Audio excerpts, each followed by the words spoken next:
मोहसिन नकवी की थू-थू इस वक्त पूरे पाकिस्तान में भी हो रही है। सिर्फ ऐसा नहीं कि इंडियन से क्रिटिसाइज कर रहे हैं, हाल में शाहिद अफरीदी सामने आए, उन्होंने भी सलाह दे दी है मोहसिन नकवी को। कहा है कि भैया राजनीति को आप अलग रखें। उन्होंने यहाँ तक कहा कि क्रिकेट का भी उन्हें नहीं पता है, वो पूरी तरीके से अपने सलाहकारों पर निर्भर है। जो उनको एडवाइस दी जाती है उसी के हिसाब से मोहसिन नकवी फैसले लेते हैं। और जिस तरीके का उनका जो फैसला है कि उन्होंने ट्रॉफी को अपने पास बंद करके रखा हुआ है, इसकी भी आलोचना देखिए पाकिस्तानी क्रिकेटर भी कर रहे हैं।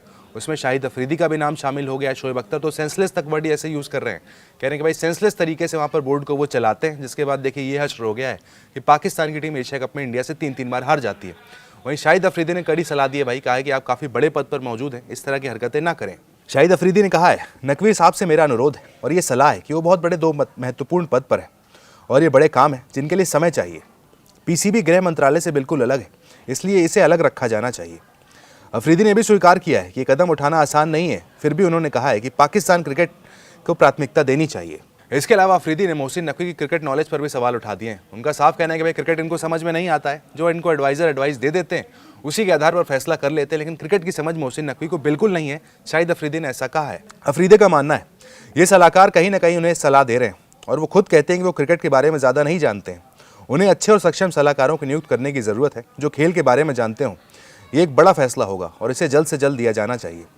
पाकिस्तान क्रिकेट को विशेष ध्यान और समय की ज़रूरत है। नकवी पूरी तरीके से सलाहकारों पर निर्भर नहीं रह सकते। यानी देखिए साफ यहाँ पर अफरीदी कह रहे हैं क्रिकेट के बारे में कुछ जानते नहीं है, जो एडवाइस दे दी जाती है वही करते हैं। शायद ट्रॉफी के मामले में ऐसा ही कुछ देखने को मिल रहा है। किसी ने सलाह दे दी कि भाई ट्रॉफी नहीं देनी, उसके बाद से जिद पर अड़े हुए हैं।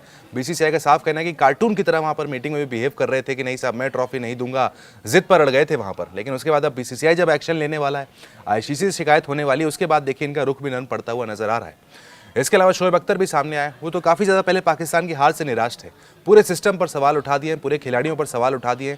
कप्तान की काफ़ी ज़्यादा आलोचना शोएब अख्तर ने कर दी कि भाई कप्तान ही अगर जिम्मेदारी नहीं लेगा तो इस टीम से हम जितना एक्सपेक्ट नहीं कर सकते। शोएब अख्तर का कहना है कि दुबई में पाकिस्तान का जो हाल हुआ है वो बरसों में जोखिम से बचने वाले शासन और नर्म नेतृत्व का नतीजा है। हमें अब शरीफ बच्चे चाहिए जो 8 बजे कर्फ्यू लगाकर घर पर बैठ जाएं।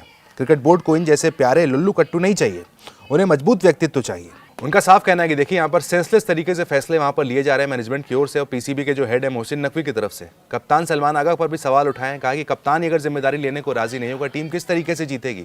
हम सब ने देखा बिल्कुल फ्लॉप रहे सलमान आगा पूरे एशिया कप में। बड़ी बड़ी बातें प्रेस कॉन्फ्रेंस में तो करते रहे, लेकिन जब मैदान पर खेलने की बारी आई सलमान आगा का बल्ला नहीं चला, खुद फ्लॉप रहे, टीम फ्लॉप हो गई। 3 match back to back team India ने उन्हें हरा दिए, एशिया कप जीत लिया। उसके बाद देखिए ट्रॉफी लेकर वहाँ पर मोहसिन नकवी खुश हैं।